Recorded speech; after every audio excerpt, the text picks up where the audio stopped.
ასე იწყება ყოველი დილა ჩვენს ეთერში და უკვე მეოთხე წელია, რაც საპატრიარქოს ტელევიზია ერთსულოვნება საქართველოს ეკლესიის მწყემსმთავრის ლოცვა-კურთხევით ცდილობს მაყურებელს იმ მნიშვნელოვანი საკითხების შესახებ მიაწოდოს ინფორმაცია, რომელიც ერში სარწმუნოების გამტკიცებას, ტრადიციების აღდგენას შენარჩუნებასა და ერის ერთსულოვნებას შეუწყობს ხელს.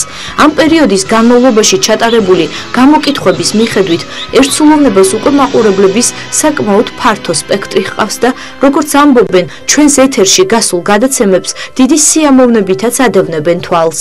საპატრიარქო არხს უყურებთ ხშირად ძალიან, რამე თუ არაჩვეულებრივი არხია, ძალიან კარგი გადაცემებია, რაც მთავარია რელიგიასთან ყველა ახლოს არის და შეუძლია რომ ვისაც აღარ ერკვევა და არ იცის ძალიან ბევრ რამეს სწავლობს. ძალიან კარგი არხია, მომწევს მათი გადაცემები.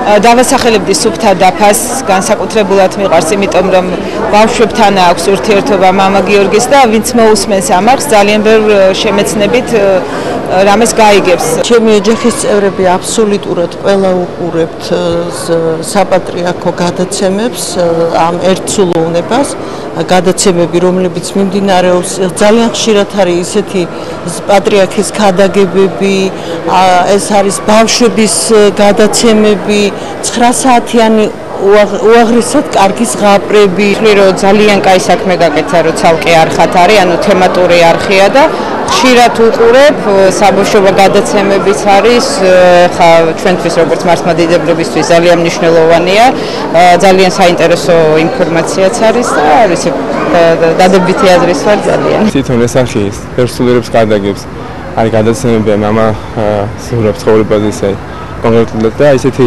დამოუკიდებელი ხასიათი აქვს. ადამიანი შეიძლება რაღაც ფიზიკი მიწეს სულის ცხოვრებისა. რა ვიცი, თვითონ განვითარებისა. ძალიან მომწონს ეს არხი, ვუსმენ პატრიარქის ქადაგებას, ასევე სხვა მოძღვრების ქადაგებასაც და შეძლებს დაგვარად ყველაფერს ვითვალისწინებ ცხოვრებისაგან. თუმცა დღემდე ამ ყველაფრის ნახვა ყოველდღიურად მხოლოდ დედაქალაქში მცხოვრებლებს შეეძლოთ. რეგიონების გარკვეული ნაწილი კი მაუწყებლობის გეოგრაფიული არეალის სიმცირის გამო ერთსულოვნების ყურებას ვერ ახერხებდა. ძალიან ხშირად, როდესაც ჩვენ გვაქვს ურთიერთობა სხვა რეგიონის მცხოვრებლებთან, სხვა ეპარქიის მოწმობლებთან, ისინი გამოთქვამენ ხოლმე თავიანთ სურვილს იმასთან დაკავშირებით, რომ უყურონ ჩვენ ტელევიზიას, ანუ მოთხოვნა ჩვენ ტელევიზიაზე არის ძალიან დიდი. ძალიან ბევრი ადამიანს გული წყდება იმის გამო, რომ ვერ ახერხებს ჩვენი ტელევიზიის ყურება სწორედ ტექნიკური მიზეზების გამო. და ხშირად ჩვენ თხოვნითაც მოგმართავენ ხოლმე, რომ იქნებ რაღაც შეეძლოთ, იქნებ რაღაც მოვახერხოთ, იმისოც რომ მთელი საქართველოსთვის ხელმისაწვდომი გახდეს სატელევიზიო არხი ერთსულოვნება. მე ვარ ხარაგაულიდან, არაჩვენებს ეს არხი. ეგ მაყოფილები ვიქნებით თუ ჩაერთვება. ძალიან საინტერესო გადაცემა აქვს ამ სამთავრობო ერთსულოვნებასა დიდი სიამოვნებით უყურებთ. სხვათა შორის ძალიან კარგია სოფელზე რომ არის გადაცემა. და თქვენი ახალგაზრდა დადიან და იწერენ სოფელში რაღაცა. სოფელს ძალიან დიდი ყურადღება უნდა მიექცეს. მე ვცხოვრობ ზუგდიდში, იქ არ ანახებს ეს არხი, არაჩვენებს.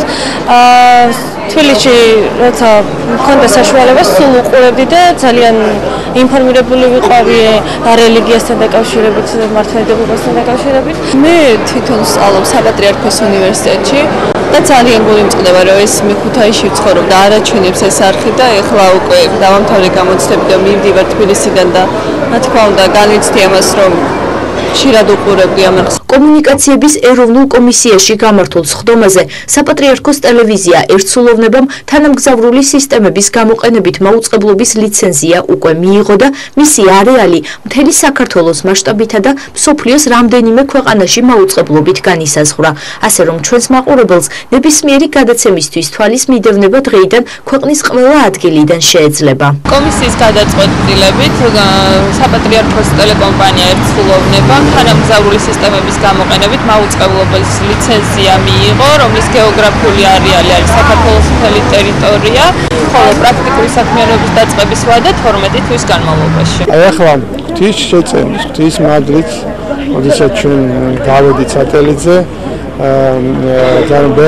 სხვადასხვა რეგიონში ცხოვრებ ადამიანებს ექნება შესაძლებლობა რომ ვიყურონ ჩვენ რა თქმა უნდა ეს ჯერ კიდევ არ არის სრული დაფარვა, იმიტომ რომ ყველას არ აქვს იმის საშუალება, რომ სატელიტური ანტენით დაიჭიროს სხვა არხები, მაგრამ ყოველ შემთხვევაში ეს არის უკვე წინ გადადგმული ნაბიჯი.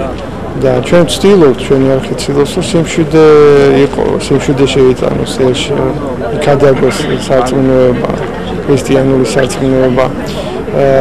პოპულარიზაცია გაუწიოს ტრადიციულ ღირებულებებს, ქართულ კულტურას, ქართულ ხელოვნებას, ჩვენს ისტორიას.